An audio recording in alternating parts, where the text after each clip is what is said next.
Caderno de Leituras, número 63. Caça às bruxas, passado e presente, e o medo do poder das mulheres. Texto de Silvia Federici. Tradução de Catarina Barros. Leitura e seleção de fragmentos, Kátia Sá.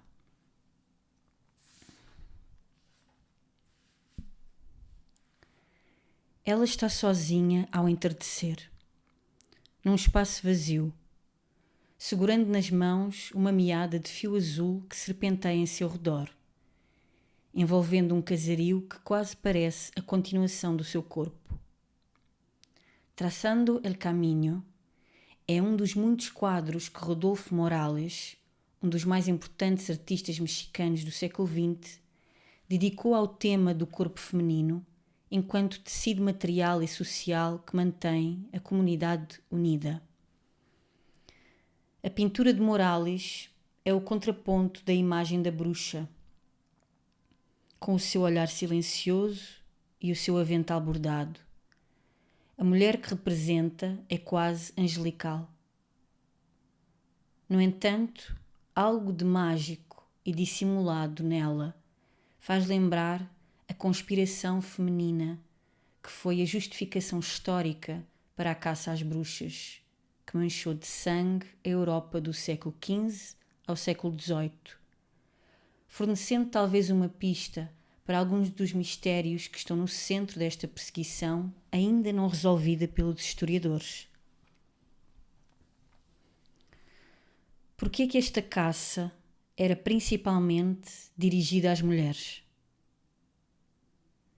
Como se explica o facto de, ao longo de 3 séculos, milhares de mulheres na Europa se terem tornado a personificação do inimigo entre nós e do mal absoluto?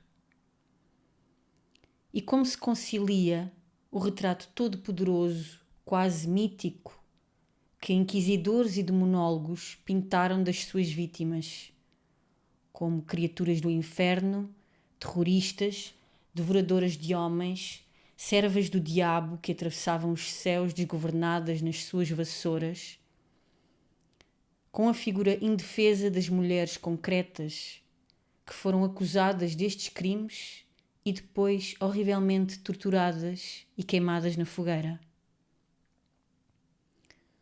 Uma resposta comum é a de que a perseguição às bruxas advém das mudanças causadas pelo desenvolvimento do capitalismo, em particular da desintegração das formas comunitárias de agricultura que haviam prevalecido na Europa feudal e do empobrecimento desencadeado pelo crescimento da economia monetária e pela expropriação das terras entre vastos setores da população. De acordo com esta teoria, por serem as mais fragilizadas com as mudanças, eram as mulheres as mais propensas a tornarem-se vítimas, sobretudo as mais velhas, que constituíam o maior número de acusadas. Por outras palavras, as mulheres foram acusadas de bruxaria porque a reestruturação da Europa rural, no alvorecer do capitalismo, destruiu os seus meios de sustento e o seu poder social, deixando-as sem recursos, dependentes da caridade dos que estavam em melhor situação, num tempo em que os laços comunitários se estavam a desintegrar e em que uma nova moral começava a impor-se, criminalizando peditórios e caridade, a assistência social do mundo medieval. Esta teoria faz todo o sentido e é validada por provas empíricas sólidas. Há certamente uma relação direta entre a caça às bruxas e os processos de anexação, privatização da terra, como se demonstra pela caracterização social das acusadas, pela natureza das acusações e pela descrição da bruxa como uma mulher pobre, velha, vivendo sozinha, dependente de donativos de vizinhos, amargurada com a sua marginalização, muitas vezes violenta com quem se recusasse a ajudá-la, e que era acusada de ser ela mesma a responsável pelos seus infortúnios. Esta imagem, no entanto, é enganadora. Não explica como é que criaturas tão miseráveis poderiam instigar tanto medo. Ignora também o facto de que muitas entre as condenadas não encaixavam neste padrão, sendo muitas vezes mulheres que tinham alcançado um certo poder na comunidade, exercendo práticas mágicas como cura, adivinhação e preparação de poções amorosas ou parteiras.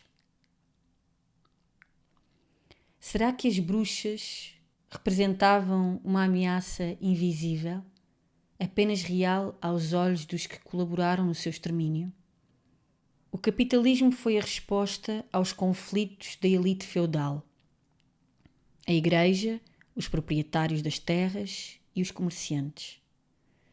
Em reação à luta do proletariado rural e urbano, que por volta do século XIV começou a pôr em causa o seu domínio.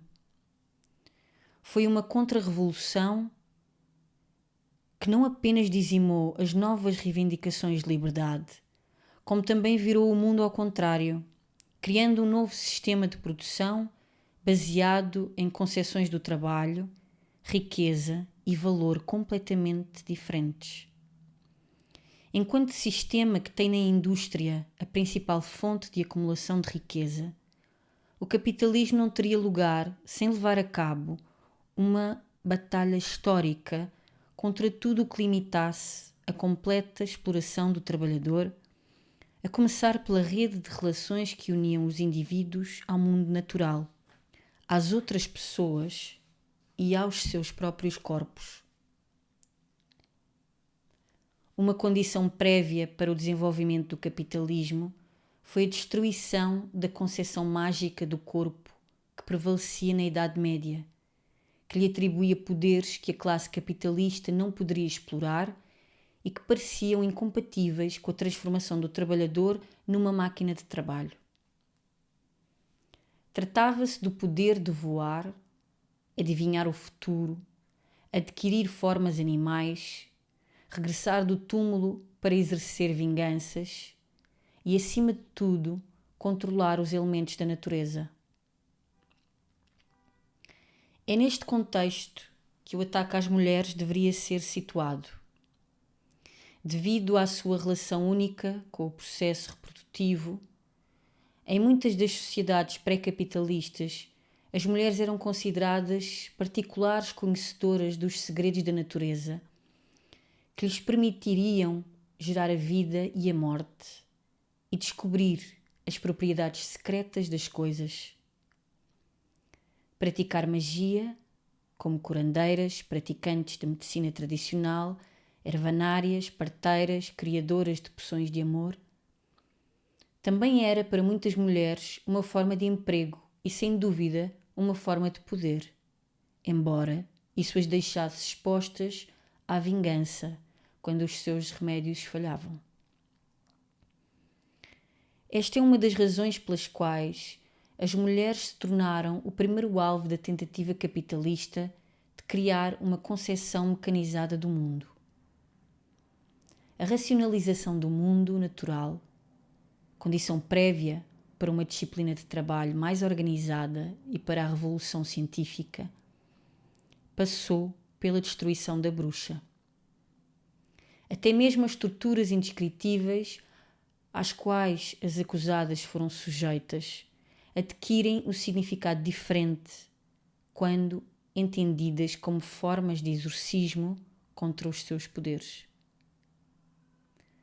Neste contexto, devemos também interpretar a descrição da sexualidade das mulheres, tão central à definição de bruxaria, como algo diabólico ou a quintessência da magia feminina. Também aqui podemos questionar a interpretação clássica deste fenómeno, que atribui a obsessão sexual dos inquisidores à lascívia e sadismo, resultantes do ascetismo cristão. Não há dúvida que o legado do cristianismo e que a participação eclesiástica na caça às bruxas foi fundamental para a construção da sua estrutura ideológica e jurídica. Mas não podemos perder de vista o que a sexualidade feminina representava para a nova elite capitalista no âmbito do seu projeto de reforma social e de instituição de uma disciplina de trabalho estrita. Tal como os padres da Igreja, que não desperdiçaram nenhuma ocasião para dar livre curso ao ódio que nutriam pelas mulheres, a recém-nascida classe capitalista precisava de controlar a sexualidade e o prazer. Eros, a atração sexual, foi sempre suspeita aos olhos de tiranos e de elites políticas, como uma força incontrolável que cria laços que nem a morte pode dissolver. A perspectiva de Platão acerca da origem e efeitos do amor no banquete dá uma dimensão ontológica a esta visão. O amor é o grande mágico, o demónio que une a terra e o céu e que torna os humanos tão corajosos, seres tão inteiros e redondos, que assim que se unem não podem ser derrotados. No século IV, quando os padres da Igreja foram para o deserto africano para fugir à corrupção da vida urbana e provavelmente da sedução de Eros, depressa tiveram de reconhecer o seu poder, sendo atormentados por um desejo apenas concebível como vindo do diabo. Desde então, proteger a coesão da Igreja enquanto clã masculino patriarcal e evitar que a propriedade acumulada se dissipasse devido à fraqueza do clero perante o poder feminino, levaram a que a Igreja retratasse o sexo feminino como um instrumento do diabo. Quanto mais agradável à vista, mais mortal para a alma. No que concerne à negação cristã da sexualidade feminina e à diabolização do corpo da mulher, as normas culturais sexuais instituídas pela classe burguesa capitalista têm sido consideradas um ponto de viragem, sendo aparentemente inspiradas por preocupações mais utilitárias.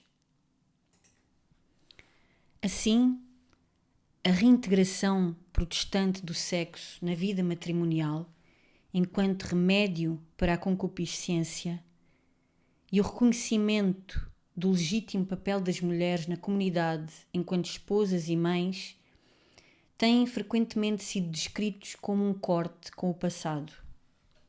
Mas na realidade, o que o capitalismo reintegrou no reino do comportamento feminino socialmente aceitável foi uma sexualidade submissa, domesticada, instrumental para a reprodução e pacificação da força de trabalho. No capitalismo, o sexo só pode existir enquanto força de produção ao serviço da multiplicação de trabalhadores assalariados homens, da expansão do mercado de trabalho e como meio de pacificação social e de compensação pela miséria da existência cotidiana. Fora destes parâmetros, também para os capitalistas, a sexualidade das mulheres tem representado historicamente um perigo social, enquanto ameaça à disciplina de trabalho, como forma de poder sobre os outros e como obstáculo à conservação das hierarquias sociais e das relações entre classes. Este era especialmente o caso no século XVI, quando as estruturas que na sociedade feudal regulavam a conduta sexual e as transações sexuais entre homens e mulheres entravam em crise devido ao aparecimento de um novo fenómeno. Mulheres independentes a viverem sozinhas, muitas vezes trabalhando como prostitutas, quer nas cidades, quer nas zonas rurais. Não é de surpreender que a acusação de perversão sexual seja tão central nos julgamentos organizados pelas autoridades legais, como pelos que foram iniciados e dirigidos pela Inquisição. Também aqui, por detrás da mirabolante acusação de cópula com o diabo, encontramos o medo de que as mulheres pudessem enfeitiçar os homens com o seu charme, subjugando-os e neles inspirando um desejo tal, capaz de os fazer esquecer todas as obrigações e diferenças sociais. Foi esse o caso, de acordo com Guido Ruggiero, das cortesãs da Veneza do século XVI, que, tendo conseguido contrair matrimónio com homens da nobreza, foram depois acusadas de serem bruxas. Isso explica a popularidade das demonologias do mito de Circe, a lendária encantadora que, graças aos seus poderes mágicos, transformava os homens que a desejavam em animais. Explica também as muitas especulações sobre o poder que têm os olhos das mulheres, capazes de influenciar os homens sem lhes tocar, apenas pela força da atração.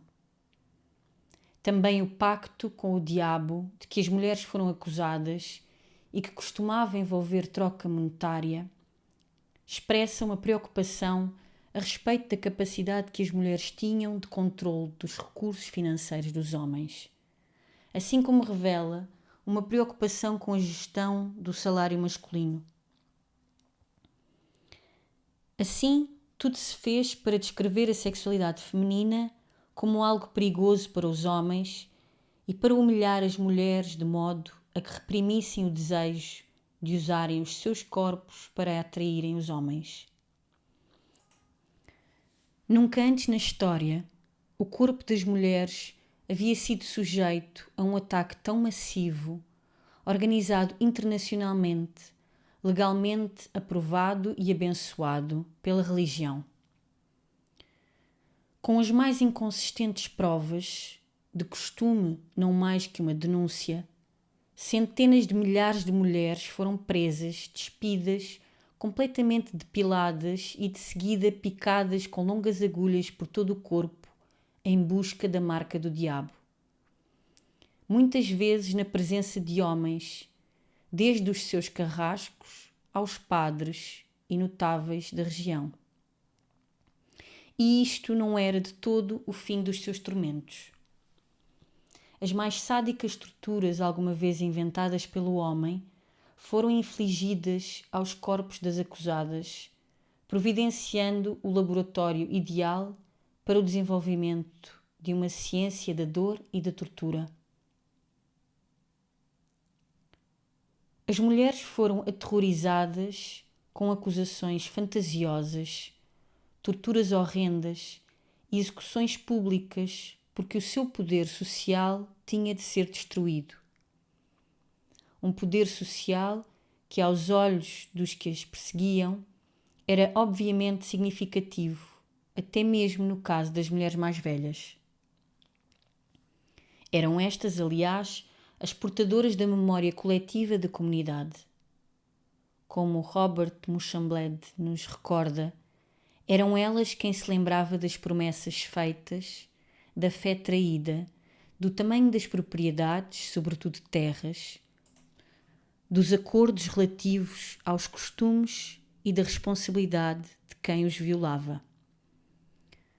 Como o fio azul em Traçando el Caminho, a circulação das mulheres de casa em casa veiculava histórias, segredos e conhecimento, unindo paixões, entrelaçavam o passado e o presente. Quanto às razões pelas quais os desafios impostos pelas mulheres às estruturas de poder tiveram que ser descritos como uma conspiração demoníaca, trata-se de um fenómeno que se vem repetindo até aos nossos dias. A caça às bruxas de McCarthy contra o comunismo e a atual guerra ao terror assentam na mesma dinâmica.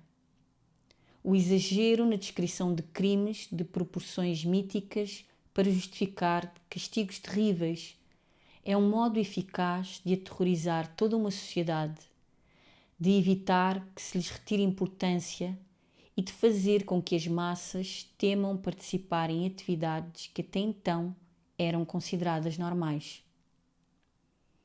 A bruxa era o comunista e o terrorista do seu tempo, exigindo um esforço civilizacional que produzisse uma nova subjetividade e uma divisão sexual do trabalho, na qual a disciplina laboral do capitalismo se pudesse apoiar. As caças às bruxas foram a maneira de educar as mulheres na Europa para a sua nova tarefa social, e uma derrota massiva caiu sobre as classes sociais europeias mais baixas, que tiveram que reconhecer o poder do Estado para a destruir qualquer forma de resistência à regra.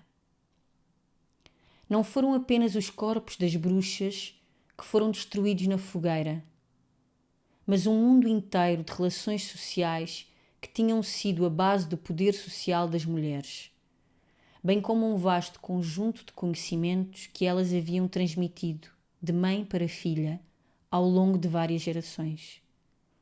Conhecimentos acerca de ervas, de contracepção e aborto, dos sinais que permitem prever a meteorologia e da magia para conquistar o amor dos homens.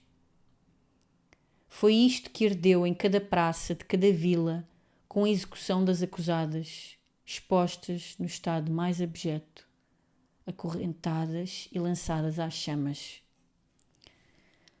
Quando imaginamos esta cena multiplicada centenas de milhares de vezes, começamos a perceber o que a caça às bruxas representou para a Europa, não apenas no que se refere aos motivos, mas também às consequências.